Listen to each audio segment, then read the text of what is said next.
A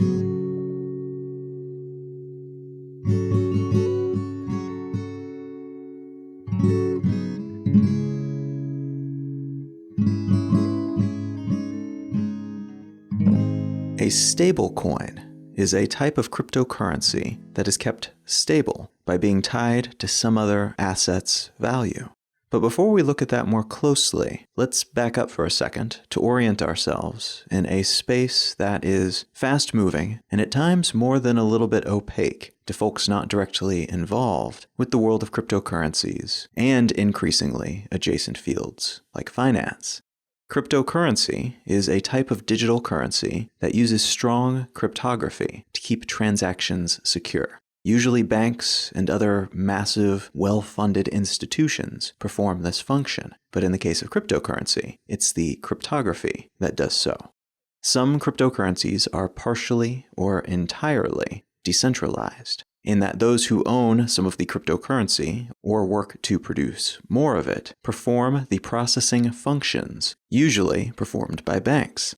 In the case of Bitcoin, for instance, the act of mining for Bitcoin, which involves setting your computer up in such a way that it provides processing power to the task of trying to acquire new coins, often using gobs of energy to make that computation happen. That processing power is combined with processing power from other Bitcoin miners to perform the validation required to ensure no one is manipulating the system. It keeps anyone from just writing some code that says they have 1 billion Bitcoins and having the decentralized network, which is spread around the world on the computers of folks who use Bitcoin, believing that lie. Validation processes prevent that.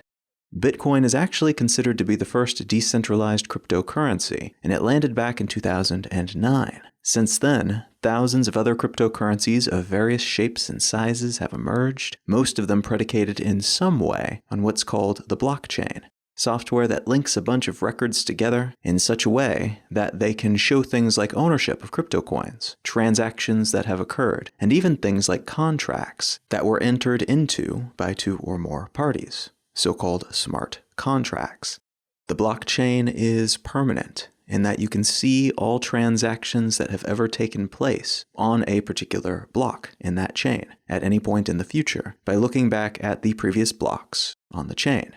And because of the nature of the thing, it's not possible to go back and make an edit to add a transaction that didn't happen or show possession that isn't real. This works in part because of that strong cryptography that links everything together, in part because of the transparency that allows folks to go back and check to see what's happened on the blockchain previously, and in part because the ledger is often distributed, located on many computers rather than just one comparably easy to target place. A stablecoin is a type of cryptocurrency that generally has these same properties, but rather than serving as a finitude-based asset like Bitcoin, which is considered to be valuable because it's difficult to earn, there's a limited and actually ultimately finite supply, and it's easy to verify who has one and who doesn't. In contrast to that, stablecoins are generally either pegged to a currency or to some other exchange-traded commodity. A stablecoin that is pegged to the value of a currency is often called an unbacked stablecoin. And under that larger header, you can find unbacked stablecoins that are pegged to the value of real-world currencies, and others that are pegged to the value of other cryptocurrencies. Now, there are pros and cons to both of these approaches. The positive of having a stablecoin that is pegged 1-for-1 to the USD, for instance, is that when the system is legitimate at least, you should be able to convert one of those coins for $1 via some mechanism. It also means that if you own one of these crypto coins, that coin is sort of just an easy-to-send stand-in for $1 that is held in a vault or a bank account somewhere, which means these coins are very similar to having $1 in a bank account that you can access on your computer. But instead of being held by a bank and being beholden to the costs and limitations of transferring nation-state-backed currencies to other people, including across borders, you have a monetary tool that can perhaps dodge some of those limitations and regulations and costs. The main positive of a cryptocurrency-pegged, unbacked stablecoin is that you are able to keep all of your transactions and activities within the crypto world, perhaps avoiding the traditional monetary establishment entirely, and almost certainly maintaining better anonymity and lower costs of operation, especially across national borders. That said, a crash in the world of crypto will then crash your stablecoin as well. So you kind of have all of your eggs in one basket, despite working with multiple cryptocurrencies. If you have a crypto coin that is pegged to the dollar, on the other hand, you could see a crash in Bitcoin, but not in the coin that you're holding, because its value isn't tied to Bitcoin, it's tied to the US dollar. A backed stablecoin is similar to an unbacked stablecoin, but instead of being pegged to some kind of currency, crypto or real world, it's pegged to the value of something like gold or silver. These coins are more likely to be centralized because it's often necessary to have some entity behind the coin's operation, ensuring that there is a vault somewhere with a sufficient amount of gold in it to justify the creation of new coins. As more gold is added to that vault, more crypto coins of this kind are made. In this case, too, there is usually a means of exchanging one's crypto coins for these assets that are being held if you want to. But generally, the value here is that these coins are stand-ins for trading gold or some other similar resource between entities wanting to do business with each other. And that means, again, it's less likely that you will have traditional banking infrastructure involved. And it's more likely to behave as a hedge against fluctuations in other parts of the market. If the dollar crashes in value and Bitcoin crashes in value, you could still be okay if you own stablecoins that are tethered to the value of gold.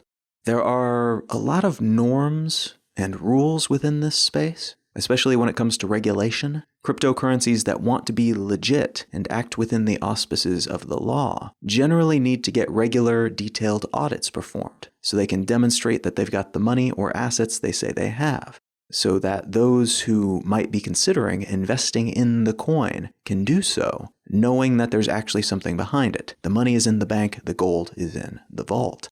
Stablecoins are generally less grifter-friendly than other sorts of crypto because of those resource requirements. But that doesn't mean that there haven't been scandals. One of the biggest came to a head in 2018 when it was revealed that research conducted by a financial fraud researcher had scoured the available data on Bitcoin's then recent surge in price and determined that a huge part of that increase in value, perhaps as much as half of the total increase, most of which took place in late 2017, was due to market manipulation enabled by a stablecoin called Tether. Tether is a coin that, until 2019, was supposed to be equivalent to a US dollar, one for one, that parity ensured by money stored in banks. Again, $1 in the bank for every one Tether coin on the market. This turned out not to be the case, and after a bunch of lawsuits and governmental investigations, they eventually changed their claims, saying that they hold a bunch of money, but some of those coins are covered by cash equivalents, often debt that they've loaned out and assume will be paid back someday. The manipulation assessment indicates that someone, perhaps even Bitfinex, the company behind Tether that manages its operations and which is responsible for keeping those real-world assets on hand to back the Tether coin, they or someone else was using Tether coins to buy up gobs of other cryptocurrencies with a focus on huge amounts of Bitcoin. Now, it's alleged that during the period leading up to Bitcoin's huge upward swing in 2017, there was a massive surge in Tether coin production, meaning a whole lot of new coins were minted, were generated, but it's alleged that they didn't have the proper cash backing for those coins. There was no gold in the vault. There were no USDs in the bank, at least not for all of them. This would be the equivalent of a country's mint producing hundreds of millions of dollars to buy gobs of steel without having the sufficient assets to justify that printing of the currency. Buying up that much steel can make the price of steel go up, and because you're using what amounts to fake money to do it, money based on nothing other than the public assuming that it's based on something, that means that you get free steel. But also, and this is assumed to be the real point of all of this by some, if you already have a lot of steel on hand, the value of that steel then shoots through the roof. So it's potentially a double win for those printing the money. and those who are already holding stockpiles of steel. Now, the price of a single Bitcoin jumped from around $900 at the beginning of 2017 to nearly $20,000 in December of 2017. If you had a stockpile of Bitcoin, that spike could have been worth billions of dollars. But a lot of that bump was caused by someone, or several someones, spending gobs of Tether to buy up as much Bitcoin as they could get. Whether it was Bitfinex or someone else doing that buying, this case, which is still being investigated, even as Tether continues to operate, though with somewhat more oversight than before, this case demonstrates that even something that was supposed to be stable and well-behaved, a friendly version of the snake oil-ridden, at times overcomplicated gold rush-style cryptocurrencies that were the cat's meow several years ago, could also be used for fairly nefarious purposes when leveraged by the right people. What I want to talk about today is a newly proposed stablecoin that is scheduled to hit the market in 2020 at a scale that could, if all goes according to plan at least, become a new global currency, at least for certain entities and for certain purposes.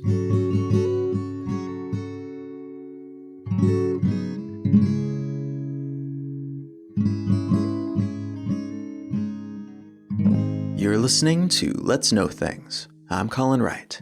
Let's Know Things is an independent listener-supported show, and I'm very happy to report that I just recently published the very first More Things bonus episode. I'm calling them More Things for the time being, at least.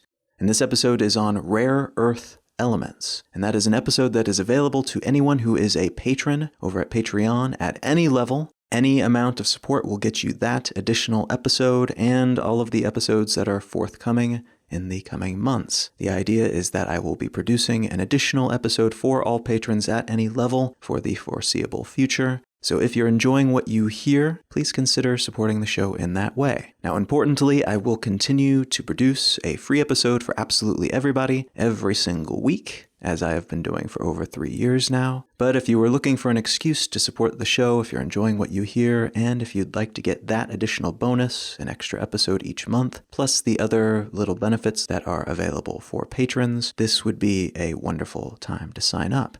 And you can do so at patreon.com/letsknowthings. A huge thanks to everybody who is already supporting the show. That means a whole lot. Thank you very, very much.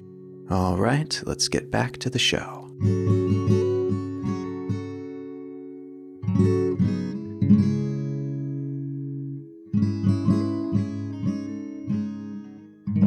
Facebook has not had the best 2019. Actually, they haven't had the best 2016, 2017, or 2018 either. You could make a compelling argument that much of what's happening isn't really their fault, in the sense that much of the most newsworthy harm, ostensibly caused by their platform, is actually being instigated by people using the platform, not those running it. The increasing pervasiveness of white nationalists and militant conspiracy theorists is the consequence of harmful societal variables, not a social network that allows you to like things and share videos with other people. Yes, we've all got bigger megaphones these days, but, we all have bigger megaphones, which doesn't necessarily mean that what we're shouting is the responsibility of the megaphone makers. On the other hand, there's evidence that those megaphones actually do influence what is said, how it is said, and the consequences of that information being spread the way that it's spread on these networks. The incentives that exist within this kind of platform focus on making things go viral, getting more people to click and otherwise engage with content for as many hours a day as possible, have often harmful ramifications that can pervert even innocent-seeming media and business variables. At a certain point, the system itself becomes fuel for a negativity-amplifying flywheel that feeds on some of the things that are flourishing on their networks, and which are arguably, and in many ways, quite harmful to society. These two perspectives exist in parallel, for most of us, to some degree at least, I think. It's easy to see the truth in both, even if we probably bounce back and forth between them, depending on what we're engaging with at the moment, how we feel about the news and other things we're exposed to on our feeds, and what we're being told by our respective influencers, another social creation that's become massively empowered by these platforms at the moment. Some of those influencers, the more traditional kinds in this case, politicians, are beginning to see the writing on the wall, and Silicon Valley's lobbying dollars are no longer able to completely pull our political system's attention away from the numbers that show folks around the world are experiencing a great deal of discontentment, which ties back to social networks and the companies behind them. So there's increasing pressure from existing power players and would-be power players running for higher office to do something about Facebook and other tech companies' many scandals. Consequently, some politicians want to break up the tech companies, including Facebook, which they claim is operating as a new type of monopoly, one that is largely immune to typical monopoly laws because they don't make money in the same way that a Standard Oil or even a 90s-era Microsoft made money. Others want to bring down a different sort of regulatory hammer, creating more limitations, regulations, and hoops for these companies to jump through any time they want to blow their nose, much less move fast and break things the way they've grown accustomed to operating. There are valid arguments here, too, that crippling our homegrown tech companies would be tantamount at this point to crippling the overall U.S. economy, because so much of what we produce as a nation is predicated on our digital strength and ubiquity. Others say, though, that we will be better off when we are more friendly to competition. These spaces have been bought up by these monster megacorporations, and as a result, we've got a handful of big impressive titans, but very few tech world demigods worthy of the name. And over the long haul, that is not good, to have all that power so centralized. It stymies competition and may keep the next generation of powerful, important companies from being born in the first place, or from growing outside the crushing gravity well of a Facebook or Amazon. The list of Facebook's many scandals is itself quite lengthy then, but it exists within this broader context. The larger conversation here is about these tech companies in general, and this growing distrust is fueled by the slow change of posture from do no evil to something more akin to win at all costs within these tech companies. We are also seeing the sluggish realization by users and regulators that some of these companies have become so big, so sprawling, so powerful, that they could challenge many nation-states around the world at arm wrestling and beat most of them without even breaking a sweat.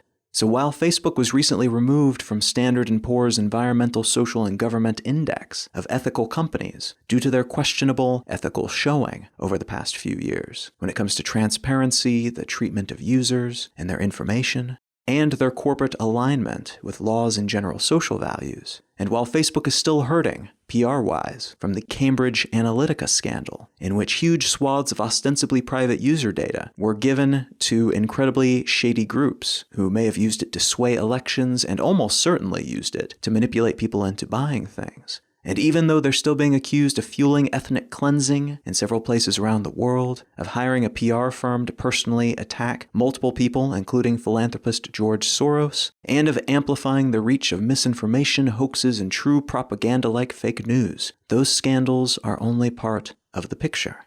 The meta view here must always include those many, many scandals, plus the larger push to rein in tech companies as a whole. Tech companies that monetize attention in particular, and tech companies that utilize user data to more effectively pull in monetizable attention most vitally. And that, all of that, brings me to the article I'd like to unspool today. This piece comes from MarketWatch, and it's entitled, "Why Facebook's Libra coin Could Become a Big Pain in Your Wallet." I went with this piece rather than one of the bajillions of others that have been written about this topic since Facebook's recent crypto-related announcement, because it included an interesting perspective that none of the other pieces I read addressed, and which I think sums up what is happening here nicely. But before I get into that, let's talk about what Facebook's Libra coin actually is. On June 18th, 2019, Facebook formally announced their long-rumored entrance into the world of cryptocurrency. They dropped a big old white paper about the project, which is typical in this space, so that folks outside the company can better understand the coin's concept and the technological underpinnings of it and its infrastructure. Essentially, what makes this project different and more reliable or useful than other cryptocurrencies, and who will be able to play ball when the field is finally built and opened up to the public. Up front, it's important to establish that this is a project that is still in motion, and although we have a decent number of specifics, there's a solid chance that many of them will change by its 2020 launch date. There's also a lot of speculation and detail mining happening as I record this, so above and beyond things changing internally, there's also a good chance that our outside interpretation and understanding of things will evolve in the meantime. I'll definitely be watching for new views on what it all means and how it might fit in with other economic and technological structures, because the assessments have really only just begun. So a lot of what we think we know now could be based on incomplete info or outright misunderstandings or misinterpretations. It's also possible that this whole project could become another one of Facebook's massively over-engineered, laughably underutilized projects that they quietly degrade and dismantle after a few years of failed remixes and rebrandings. It could also, though, dramatically change several important things about how commerce, especially international commerce, operates. And that's just one small facet of what could happen if things go well for Libra and its associated components.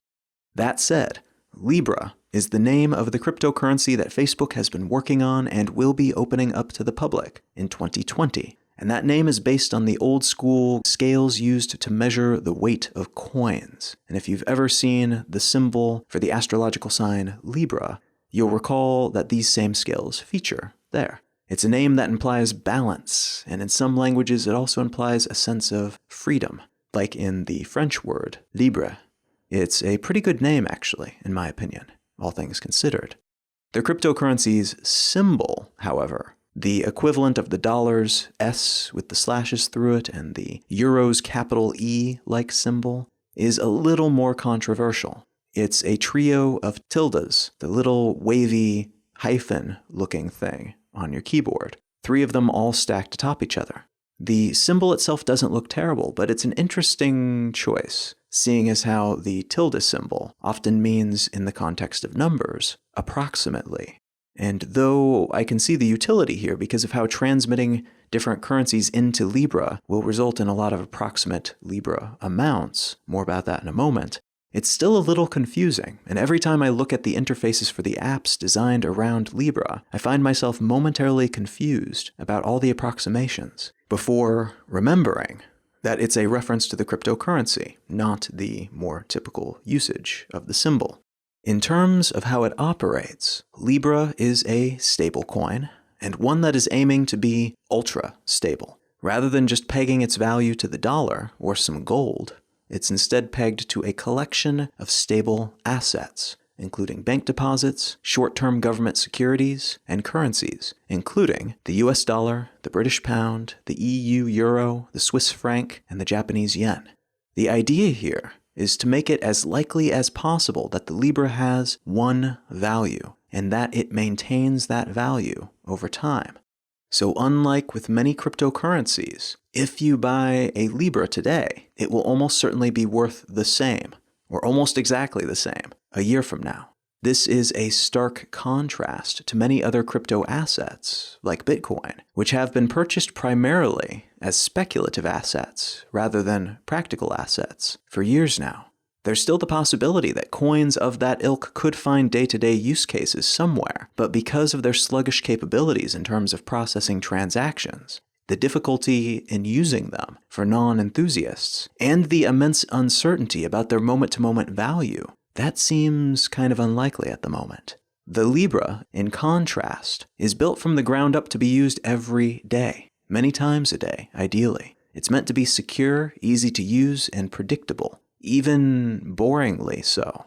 To the point where, for most of us who might be using these things soon, the experience will feel less like investing in Bitcoin, because again, the investment use case here is very small, as the value is not meant to change one way or the other. The experience will instead be kind of like using Venmo, or Monzo, or Zelle, those simplified versions of PayPal-like apps that make it super easy to send money to someone else, or to buy something using a simple user interface, right from your phone or other device, even with a text message or within the chat window on a website.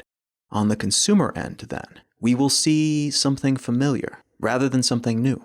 The magic happens in the middle, where our dollars or pounds or euros or whatever are converted into Libra. Those Libra are then shuttled to our family members or a grocery store or an Etsy creator, and then that recipient either keeps that Libra as Libra, ready to spend and send in the same way, or they convert it into their local currency, whatever that currency happens to be.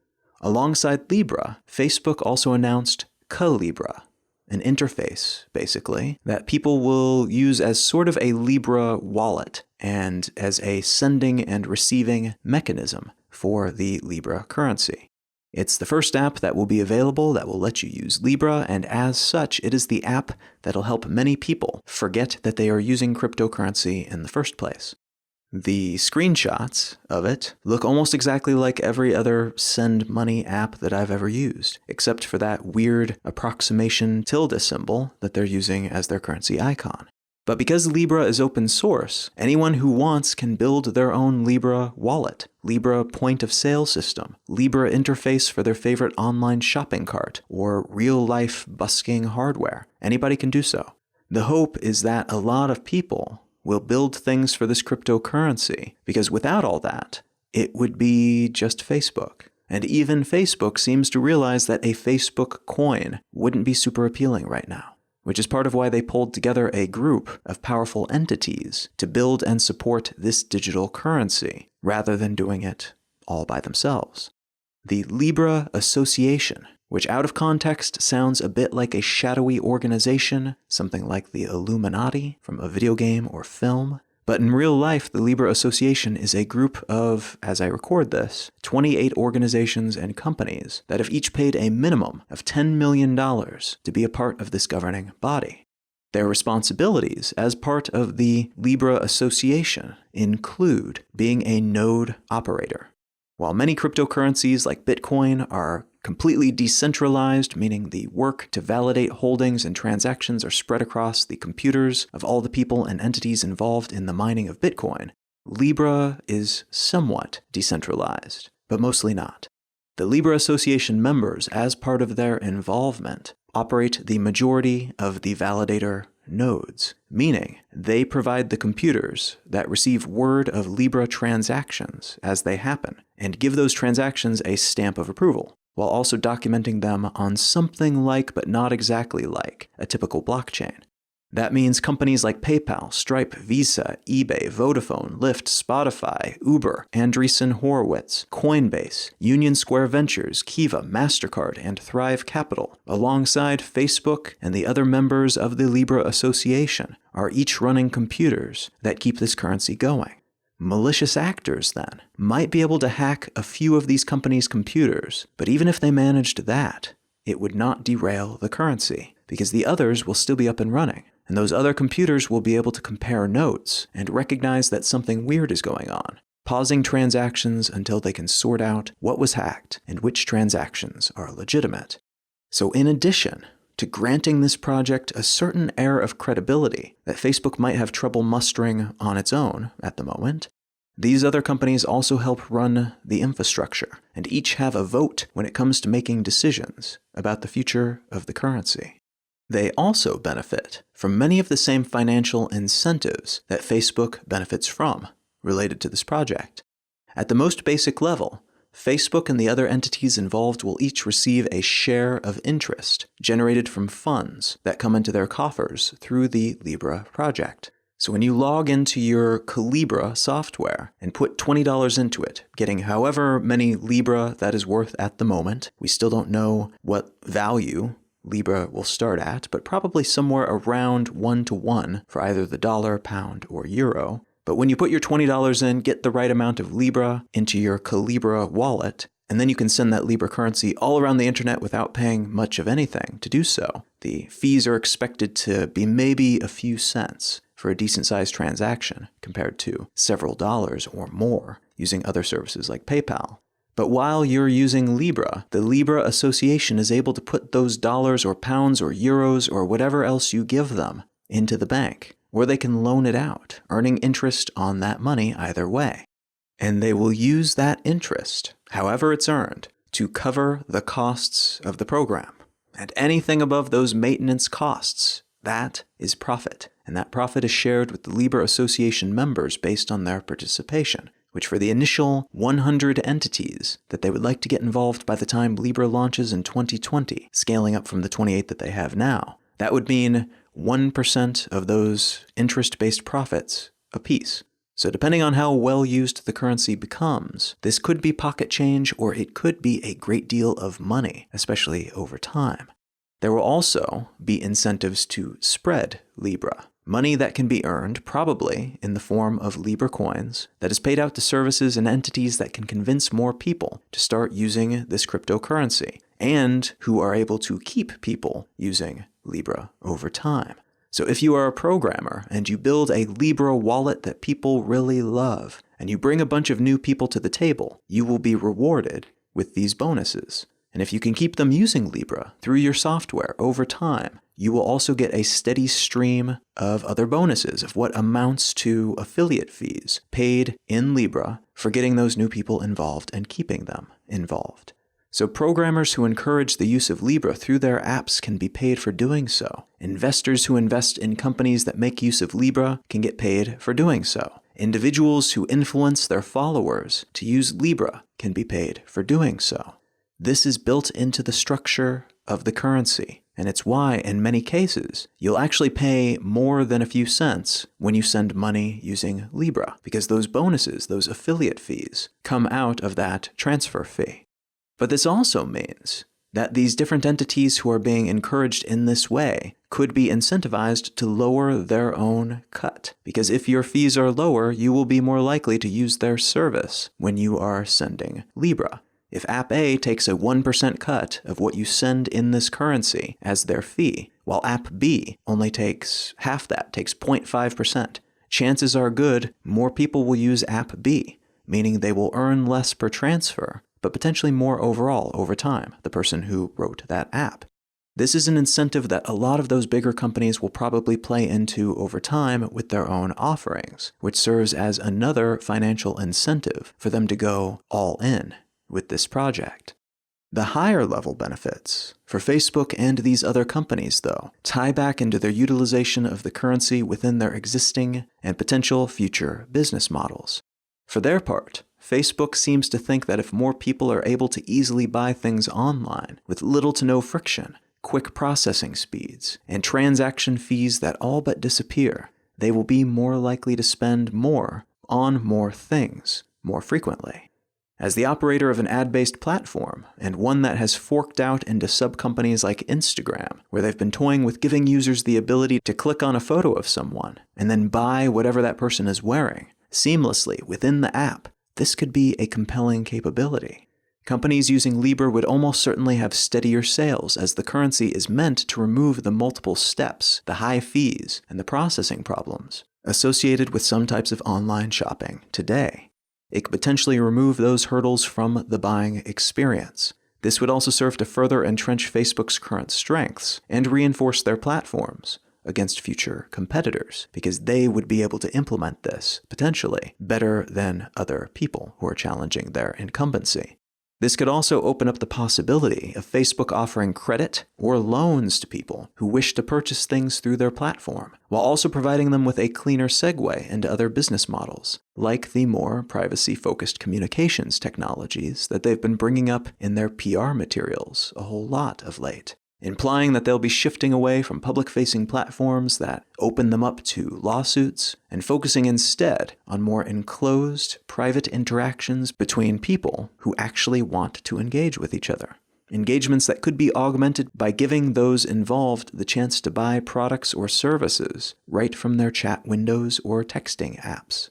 Other companies also see potential benefits in this technology. Spotify, for instance, believes that this currency will be good for subscription-based services, quoting their chief premium business officer, Alex Nordstrom, from an interview that he did with Variety about Libra. Quote, "One challenge for Spotify and its users around the world has been the lack of easily accessible payment systems, especially for those in financially underserved markets. In joining the Libre Association, there is an opportunity to better reach Spotify's total addressable market, eliminate friction, and enable payments in mass scale." End quote. All of which is business speak for saying that this could help them get rid of some of the current hurdles between them and their potential customers, including those who do not have Spotify premium subscriptions because they are unbanked or otherwise ostracized from the global financial system. Which leads nicely into a big question that I was asking myself as I began research for this episode. What is in it for us? What's in this for non-corporations, non-Libra Association members, non-crypto sophisticates? Just you and me. Why should we care? Is a slightly faster, slightly cheaper PayPal really all that meaningful? I think the most honest answer here is maybe. Though even that is somewhat dependent on your habits, your economic situation, and your level of concern about potential fallout from sudden jolts to complex systems. Let's talk about some of the benefits here, though, first, because there are several, and some of them could be truly wonderful for a significant chunk of the global human population. There are some serious problems that a system like this could solve, or could play a role in solving. First among them are the myriad issues that the unbanked experience worldwide. And unbanked is a term that refers to people who, for whatever reason, do not have a bank, do not have access to credit, don't have the fundamental monetary instruments that many of us take for granted in wealthy countries, but which many people within wealthier economies also face. One of the more common reasons for being unbanked here in the United States is not having enough money to set up a bank account, or not having a reliable enough income to justify opening such an account. Folks who fall into this category often end up relying on alternative economic services like cash advance businesses and other high-interest loan providers, which can trap them in a debt spiral from which it can be incredibly difficult to escape. It also prevents them from enjoying the monetary security and interest-generating potential of having a bank account. There are also many people around the world who are not close enough to banking infrastructure to make practical use of it, or who simply do not trust the banking system for one reason or another. Whatever the specifics, it can be incredibly difficult to function in modern society without a credit or debit card. If you don't have that kind of plastic or some kind of online accessible bank account that can be used to purchase things, to subscribe to services, you are often simply left out of a whole lot of what's happening in the world today. There's no easy way to pay for Spotify with cash. If people in this situation could instead be quickly vetted online and given the chance to store money in Libra, their account could serve as a bank account without the fees, without the difficulty, without a lot of the infrastructural hurdles that can keep people unbanked. It could open up a world of new possibilities for them and for companies with goods and services that might be relevant to them. Another group that could benefit mightily from the advent of Libra are people who send remittances to their family on a regular basis from a job that they work in another country. And that's exactly what a remittance is. Somebody works in one country and then takes a portion of the money that they earn and sends it back home to their family very often. This type of transfer makes up a huge portion of developing countries' financial inflows and makes up a substantial portion of overall capital flows around the world. So it's a huge chunk of all of the money moving around the world in general, but it is a massive chunk of the money coming in to developing countries' economies in particular. In 2018, according to World Bank figures, $528 billion worth of remittances were sent from workers employed in wealthier countries back to their families in developing countries. And that's out of a total of around $689 billion in total remittances of all kinds that year. The companies that provide the majority of remittance sending services at the moment, though, charge an average of about 7% of the total sent. a huge chunk of money, adding up to about $50 billion each year. Libra could substantially reduce those costs, while also giving folks who send and receive remittances the ability to store their income, the value that they earn and the value that is sent to them, in a safe place, unaffiliated with their local currency, until they are ready to cash it out. And in some cases, in countries where the local currency is in a nosedive, for instance, or for people living in neighborhoods where you could be mugged on the way back from your local Western Union payment point where you're picking up your remittance, that storage component could be almost as useful as being able to send money inexpensively. That same capability also has use cases in wealthier countries where folks looking for storage for their wealth beyond national borders often purchase things like real estate or other illiquid assets elsewhere, leading to situations in which vast sums of money are likely to be locked up in these cold storage assets rather than reinvested in the broader economy. This can lead to housing prices in some areas going through the roof due to investments from folks in other countries who are only buying real estate to store their money in what they perceive to be a safer haven, like a London flat or a New York penthouse. We will see how regulations play out with this project, but there's a decent chance that it could serve as a solid storage space for these sorts of resources as well, which would help keep that money more liquid, meaning available to be spent spur of the moment without having to go through a whole lot of time and trouble to convert it back into cash, and all of this while also keeping it secure. Libra could also prove to be a boon for anyone wanting to perform microtransactions, payments of amounts of money that are currently difficult or relatively pointless to send on the internet, because transfer fees gobble up all of your profits. The way transactions work today, you generally need to have a bank involved somewhere along the way. And that, along with any other intermediaries, can rack up fees that grow into the several dollar range, even when transferring very small amounts of money. I personally receive payments of 99 cents online sometimes, and depending on how that money is delivered, I often receive half or less than half of that amount once the middlemen have taken their cut for providing their transaction service. Because of how Libra is set up, though, small amounts could be sent, and the recipient could receive essentially everything that they're paid, even down to the single-digit cent level. You could pay somebody 7 cents, and chances are all 7 or close to all 7 of those cents will be received on the other end. That could be a game changer for business models that depend on charging for page views, or people who want to monetize attention paid to their products, to their services, to the things that they create independently. Rather than getting paid for clicks and views on YouTube, you could start your own video channel and take 5 cents from every visitor, retaining far more of that pile of nickels using Libra than if there were a big company like Google between you and your viewers, taking a cut out of every click, out of every view. So the benefits here are potentially quite real and quite interesting, even though there are a lot of legitimate worries flurrying around the financial world about this at the moment. There were several pieces published in the Financial Times in the days after the announcement that have done a solid job of explaining why much of this hubbub about Libra might be mostly just branding. It might be a case of Facebook trying to create what amounts to an exchange-traded fund, so a lumping together of assets and then selling essentially stock shares of those assets, and then calling those shares tokens, operating without a license, and then making that seem like a sexy tech product by throwing around a whole lot of keywords despite the blockchain probably not being necessary, and despite it not even being a traditional blockchain, and despite users being stripped of the interest that they would otherwise gain if they kept their savings in banks.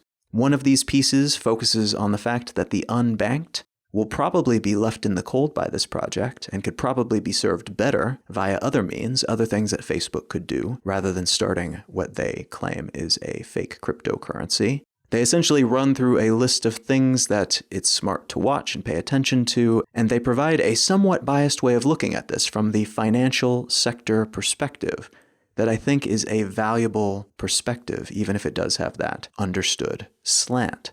So I'll link to some of those pieces in the show notes if you want to read more about that, but just know that there is opposition to this, and opposition that is couched in an understanding of how monetary instruments work and how this approach might not even be legal, much less anything akin to a traditional cryptocurrency.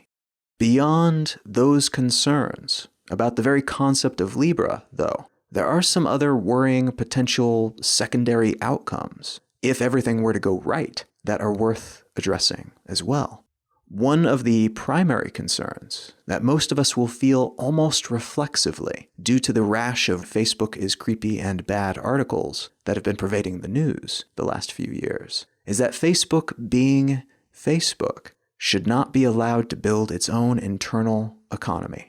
Because of how this is being set up, many of my initial fears in this regard do not seem likely. There are a lot of other entities involved, and even if Zuckerberg and the rest of his inner circle decide to act in opposition to their currently held convictions, that this is something that will be kept completely separate from their data harvesting efforts, it seems less likely that they would be able to do so, at least in the way that you might suspect, because of how Libra and its associated structures are cobbled together. Now, that does not mean that it's impossible, but it's worth balancing that knee-jerk fear with other more probable fears, I think.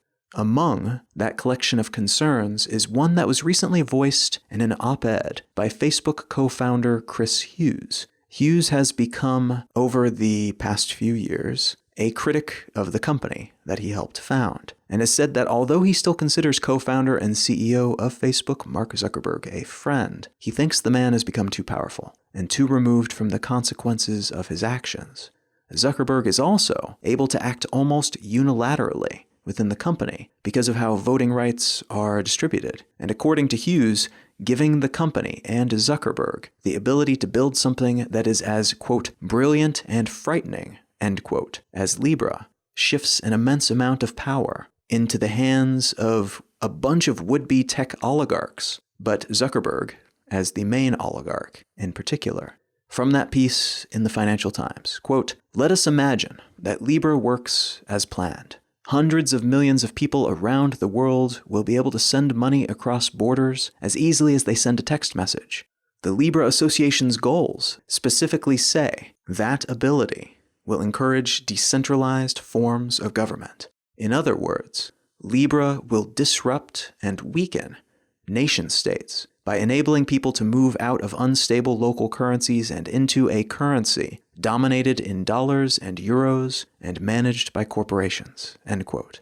So a weakened currency could become a collapsed currency very quickly. An abuse in the system could quickly spiral into something catastrophic for everyone involved. And it's not impossible that states which have teetered on the brink in recent memory could, with such a currency in place, lose complete control of their own economic infrastructure and be forced to establish a de facto or even official reliance on Libra just to stay afloat. A government then could have its economy taken over by Facebook.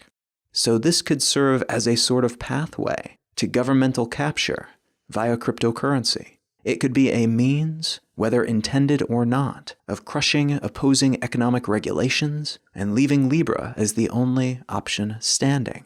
A cryptocurrency controlled by wealthy business people, primarily from the tech and finance world, able to set their own rules and act as economic gatekeepers, replacing elected government officials and all the oversight that comes with such systems.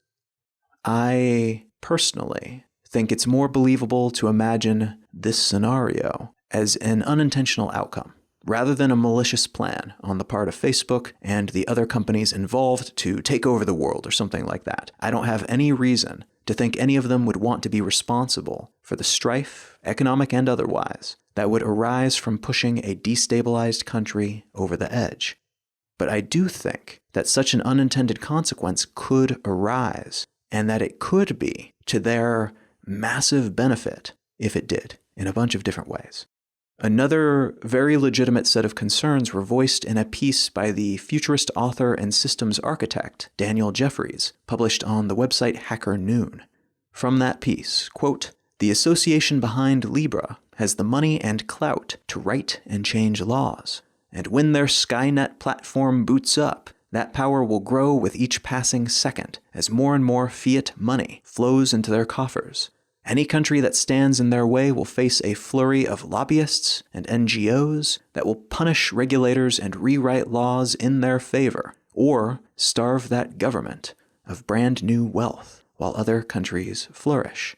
It's cyberpunk come to life. Massive multinational corporations against the power of state. And if cyberpunk tells us anything, it's that corporations eventually win.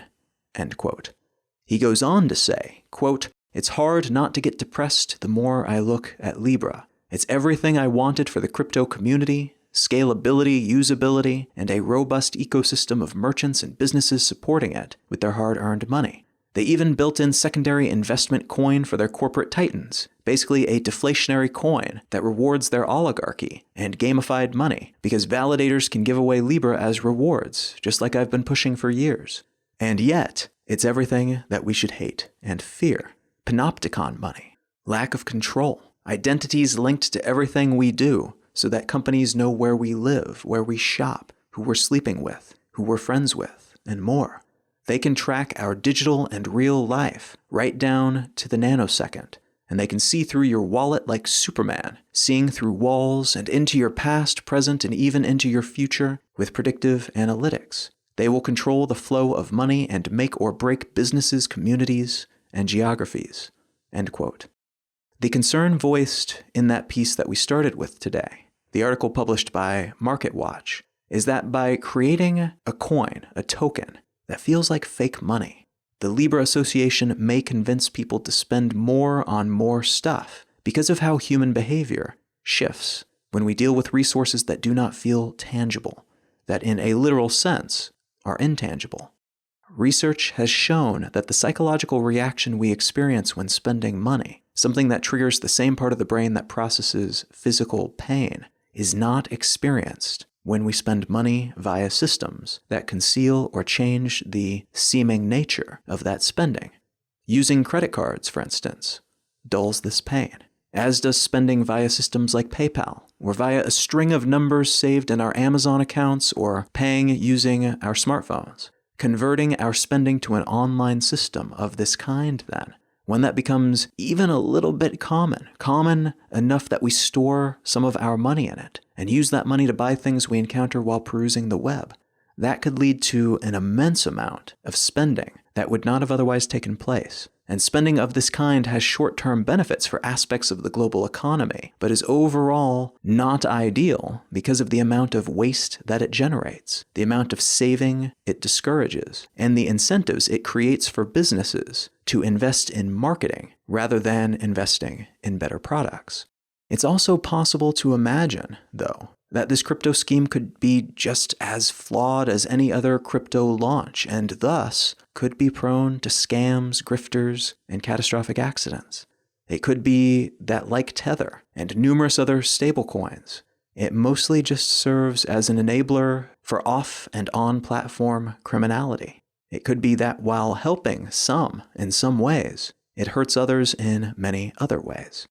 At the moment, on the day I'm recording this, lawmakers around the world are calling preemptive foul on the Libre project. France is more or less saying, nope, no way, not going to happen. And prominent politicians here in the United States are asking Facebook to press pause on this project until the political establishment can figure out what it is, what's happening, what it means, and how best to regulate it. The entities that are currently in control of monetary systems are trying to avoid giving Facebook the ability and de facto right to set future economic and regulatory terms, or to set the standard for things like online identity verification, which could happen if Libra becomes popular. They're trying to avoid helping Facebook wield any more power than they already do over society and over the engines of global finance. Facebook and other companies like it have long lived by the move fast and break things creed. And it looks like this could be another instance of that ideology slamming into systems that were built more carefully, slowly, and with greater complexity, if also with nowhere near perfect functionality, just like in the past several decades. It seems likely that this effort could result in a lot of useful new tools, some amazing new broadly accessible capabilities, and a whole lot of broken industries and economic systems, alongside all the pre-existing issues that will be further amplified by the possible expansion of an existing, powerful, successful megaphone making and distributing platform.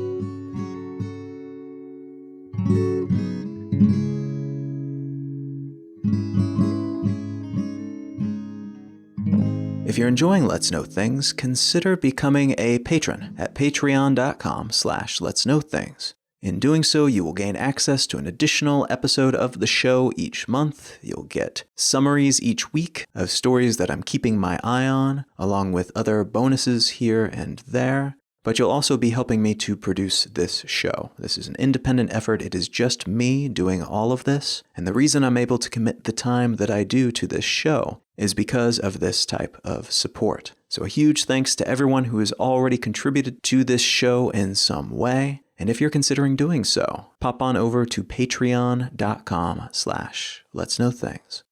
The book that I'd like to recommend today is the first book in a 2-book series, and it's called The Calculating Stars by Mary Robinette Koval.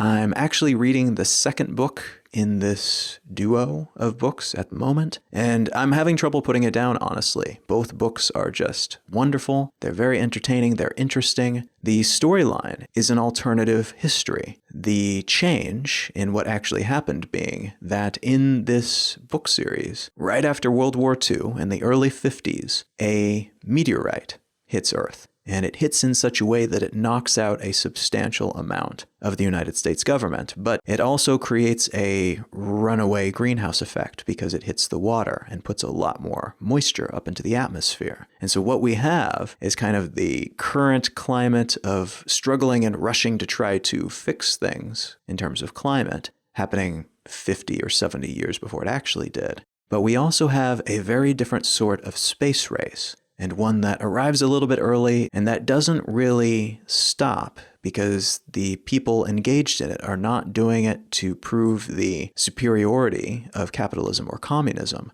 They're doing it to try to move some of their eggs out of the basket of Earth, trying to essentially make the human race a multiplanetary species and trying to do it before the Earth becomes uninhabitable, as it is predicted to do in a relatively short time in the context of this storyline. Adding to that already interesting concept is the protagonist, who is a computer. She is one of the women who did all of the mathematics that allowed early astronauts to actually go up into space. And so this storyline deals with a whole lot of interesting alternative history and science fiction concepts, but it also, as good science fiction tends to do, gets into a lot of social concepts, like those related to gender, those related to race, and those related to a collection of other things that we struggled with mightily in the 20th century, but continue to struggle with today in the 21st century, put into a mid-20th century context. So if any of that sounds interesting to you, consider checking out that first book in the Lady Astronaut series, entitled The Calculating Stars by Mary Robinette Koval.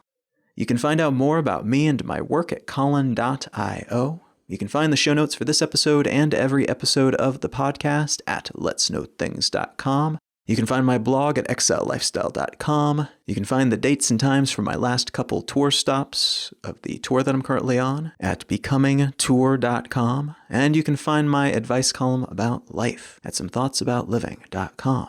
Feel free to reach out and say howdy on your social network of choice. I am technically still on Facebook. You can find me there at Colin Wright. And you can find me on the other social networks at Colin is my name.